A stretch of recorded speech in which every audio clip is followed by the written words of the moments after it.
Dodd says he strongly supports Volker's plan, particularly the efforts to eliminate too-big-to-fail banks. All right, we get an instant audit on it from Adam Connors, who's back with us from CK Cooper out in Irvine, California. You know, Chris Dodd, for somebody who's not running for re-election, making some political comments yesterday when you think about the fact that he strongly supports Volker's plan, okay, and then in his closing statements points out how the timing of the announcement may hurt the political process. So basically protecting himself on both sides of this. If it fails, he can blame the administration. What do you think will happen? What I think is I think the Volcker rule actually makes a lot of sense. I mean, what we've seen is a lot of these large institutions, about 6 to 10% of their top line is coming from these prop trading. And so the idea of creating these silos, and actually President Obama did make the statement of subsidizing some of the riskier investments with the institutions taking all the upside based on the government-sponsored deposit ratio and traditional commercial loans. I mean, what Volcker has and some of the proposals that are being forward do make a lot of sense. And I think that yes, it is an impedance from a bill standpoint, especially dumping these things onto the institutions and creating more of the frazzle and letting their lobbyists get in all arms about this. At the same time, though, I think it makes a lot of sense. And so my guess is that in the end, you'll have something that's a little bit down the middle, maybe a program that will be phased in over the next couple years. Well, and that it comes to a question of timing. Senator Chris Dodd said that based on what Volker is presenting, along with the bill that he's working on as well, what the bill that Dodd is working on, he calls this not a movable feast. That's what he says. So as we drift further away from the market panic that we saw last year and the year before that, we can understand that this loses some momentum. What about the timing here, Adam? As we get this kind of political sparring, it just delays anything getting done. How concerned are you about that? Yeah, Jen, I am a little concerned about that. I mean, quite frankly, I think that there's enough people that are under scrutiny, and all these institutions, I mean, everyone's going to be asking about their special situations or their prop trading accounts and everything. So in my mind, I think there's already some built-in PR policing, if you will, on these particular units. And that's where I think that I'm okay with letting it slip a little bit if we're going to implement some type of some of Volker's ideas. And so, you know, at this point, I'd let that slip a little bit more, and I'd be okay with it. All right, make sure you get it right, I guess, over time. Adam, we'll be back to you in just a few minutes. Adam Connors out in Irvine, California right now. Administration officials tell Fox Business this program will be financed with untapped spending authority in the $700 billion bailout program. Well, let's go back to Adam Connors at CK Cooper out in Irvine, California. Adam, it's it's an argument about semantics a little bit there, what Judd Gregg is getting into, and as Jenna pointed out, that's the reporting of Peter Barnes saying that our reporter in Washington that it's going to be untapped money from TARP that's going to be used for this as opposed to money that's returned and paid back with interest, which does, by laws, Senator Gregg points out, have to go to paying down the debt. What do you make of this back and forth?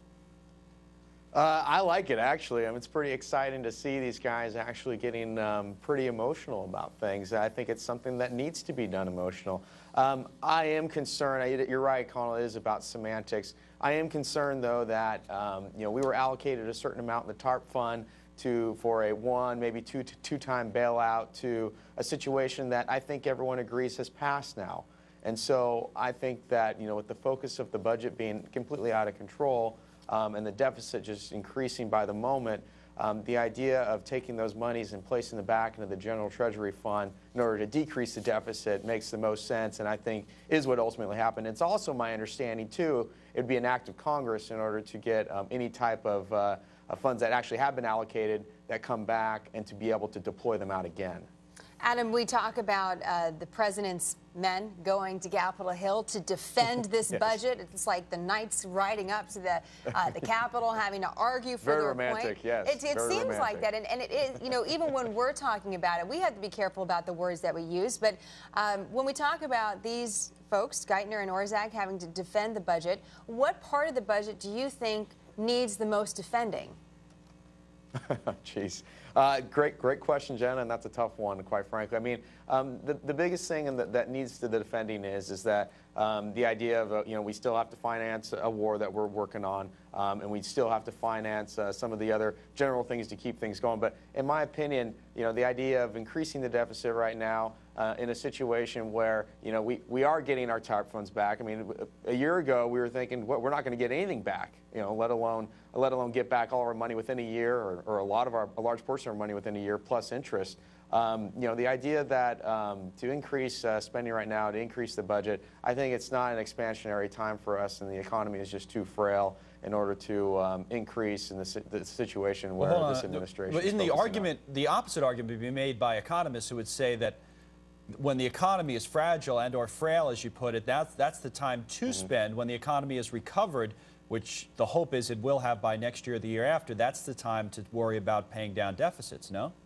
Sure, I agree, and the idea of the freeze, which I think a lot of folks are coming to the consensus of, we're going to be freezing a lot of the programs, I think that makes the most sense to me, because I don't think we are in 2009. I think we're in 2010, where there is going to be some type of recovery, though albeit not exactly what everyone's looking for. But at the same time, it's going to be a settling process. It's not going to be the hockey stick recovery that some folks are maybe hoping for. Switching gears here a little bit, Adam, we saw Tim Geithner again yesterday. He was in front of a hearing last week as well, and we saw a little bit different tone from him yesterday, a little bit more agreeable, some say. What do you think about Geithner and Orszag, both? There's been some questions more about Geithner than Orszag, about whether or not these are the right guys to be in this position and whether or not they have the lasting power. What do you think about Geithner at this point? Geithner's been put through the ringer, especially over the last couple weeks. I mean, there's been things that have been brought up with his, 100 cents on the dollar and all the decisions that he's made. Of course, hindsight's always easier for the public and the lawmakers to look back on his performance, but he needs to take a different stance, and he needs to try to be as bipartisan as possible moving throughout this process, because there's a lot of folks that are looking for ways to throw mud, and he's in the hot seat right now. And so I can see his tone changing a lot over the next few weeks, especially if he continues to want to do what he's doing. Well, and it's also tax season, so we hope that he gets that right this time around as well. Wow. Good point, Jenna. I'm sorry, come on. All right. Good for you. Good for you. I don't know if it's good for me or good for anybody, Adam, at this point. Adam, thank you very much. Adam's going to be with us on the web show coming up in just a few minutes. Thank you, Adam. Madoff is up.